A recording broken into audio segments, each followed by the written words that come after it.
flavor burger class. So this is our little cake and snacks, and today we'll be taking flavor burger class. Okay, so let's look at the ingredients.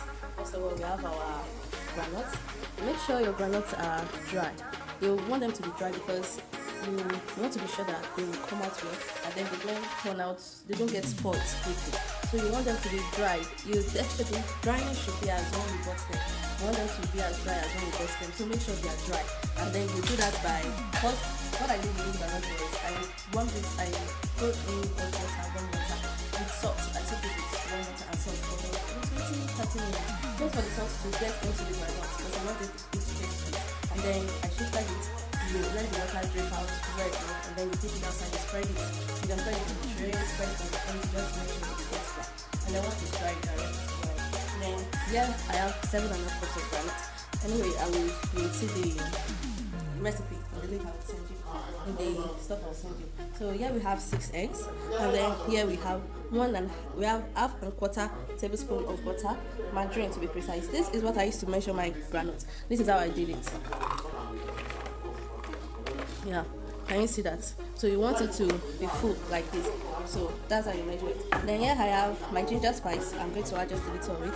Here I have my milk. Here I have little water. You just want little water. You don't want it to be too much. You just want little water just for it to be more. You just want the outside, the water to be full. So it's not that when they are eating it, it's not as much as you want like. And then I have my milk flavor, but for this milk flavor I'm using just 1.5. And I have my flour, a lot of flour. Yes, I have enough flour because you just need enough flour. So just have enough so that you won't run out of flour. And then I've made that mistake before. I ran out of flour. I had to start looking for what to do with it. So you want to make sure you have enough. And yes, your sugar. So when you're measuring your sugar, you also use this cup. But make sure your sugar doesn't overfull. It doesn't get too full as the granite. This is how I measure my sugar. You see it? This is how you measure 1 cup of sugar. So that's how you measure it. Okay, so let's get down to the process. The first thing you want to do is your butter. You want to make sure that your butter is well mixed with your sugar. Make sure it is well mixed, so very mixed that you can barely see any strands of butter, any form of butter. Just keep doing this. Take your time with it. Take your time, as much time as you can get, because you want to be sure so that it won't form some kind of mold or stuff in your peanuts. You want it to be smooth, and you will see when it's smooth. Just keep going. And this is the first step. Mixing your butter and your sugar, melting your butter and your sugar is the first step.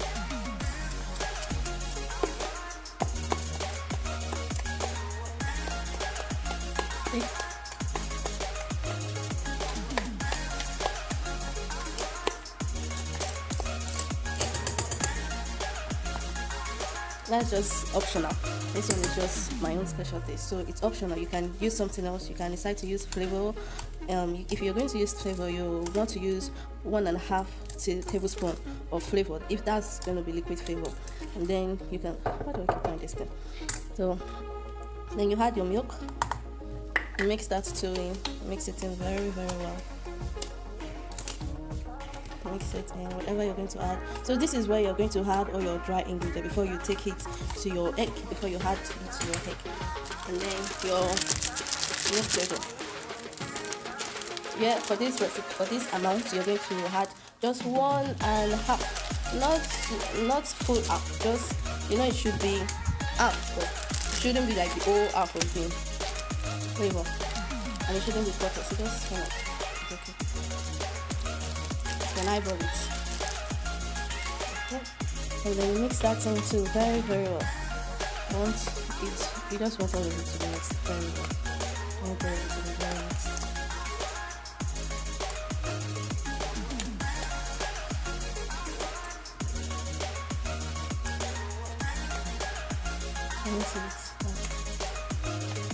It isn't feeling as wet as it was. So now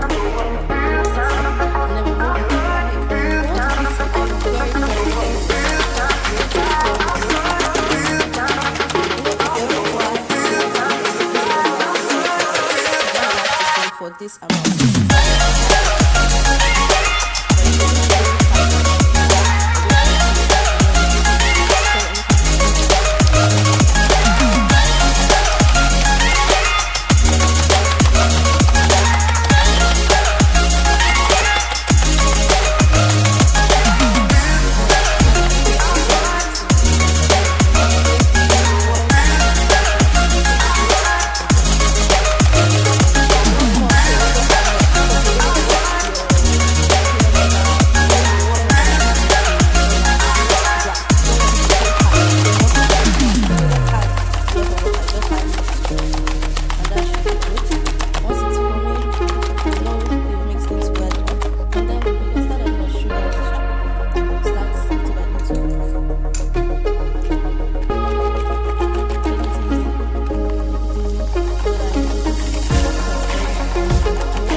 take your time with this part.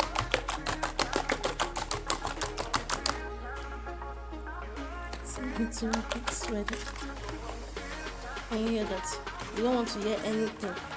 When you rub it, you don't want to hear any sound of crunchiness or sugar crunching. Just make some to your hair, it's very ready. And you can see how smooth that is. You want it very smooth. You want everything in it. I want to see how smooth.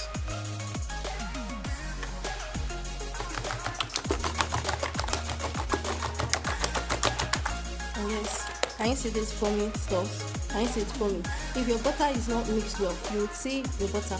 You see bits of butter floating up. You don't want that. So that's why you have to mix your butter with your sugar very well, so that you have this. Can you see this line?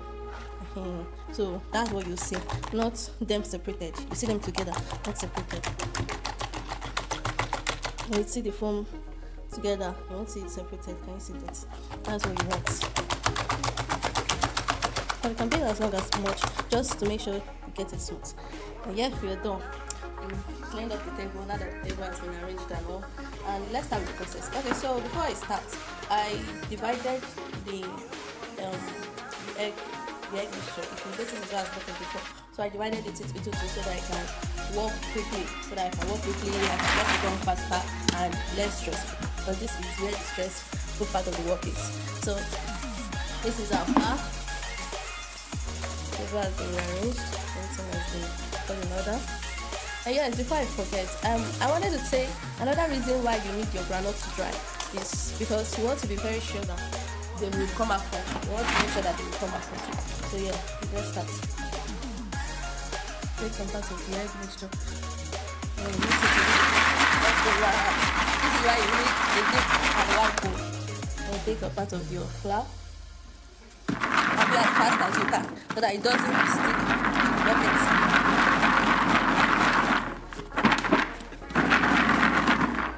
Once you've done that, check down there if you have any excess flour. Once the ones you can get rid of, do that. Make sure to get rid of them so that they won't get sticking to the bottom of the bucket, and then it will end up forming just to form burger without nuts. I don't know if you understand that kind of station. Okay,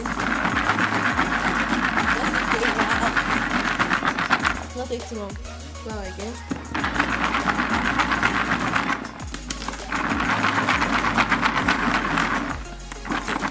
Go back again. As you do it, just keep rolling and make sure you are fast with it. So that the bucket to stick. So that the bucket to stick.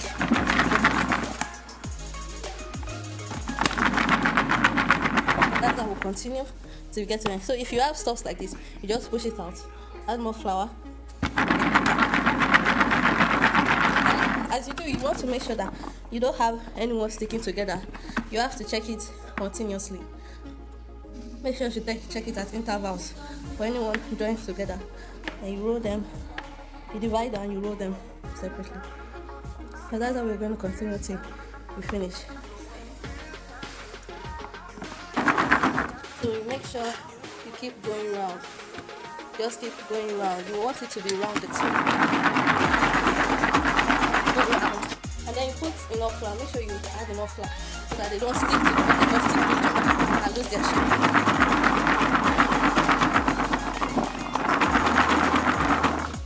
Just keep doing that. I will show you how it looks like as once you're done.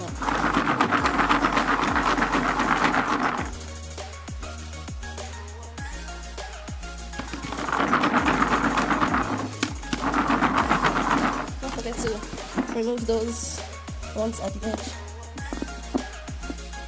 You don't need to do much of them, just add more flour and then bring it again.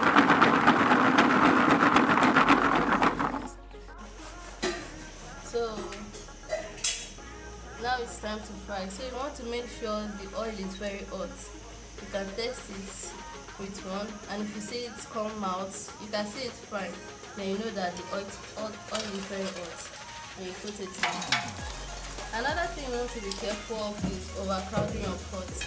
So make sure you don't overcrowd your pots so that they can come out fine, they can come out round and well. If not, they would look very rough and it won't look so appealing. So make sure you don't overcrowd your pots and just keep stirring, at intervals so that they would burn, just like chili.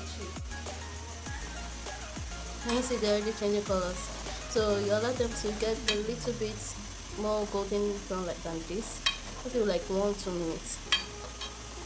You don't want it to be too brown because if they are too brown, the moment you bring them out, they will cool and then the color will darken. So you don't want them to be too brown. Yeah, this is perfect. This is what you want. And then you put it in your sieve. So we are done with this step.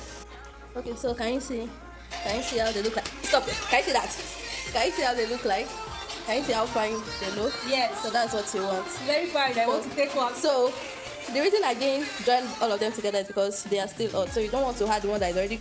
You don't want to add the one that is still really hot to the one that is just cooling, that is already cooling. So you want them to cool and then before you join them together. Yes. That's the end of our class. See you when we are packing it. Bye.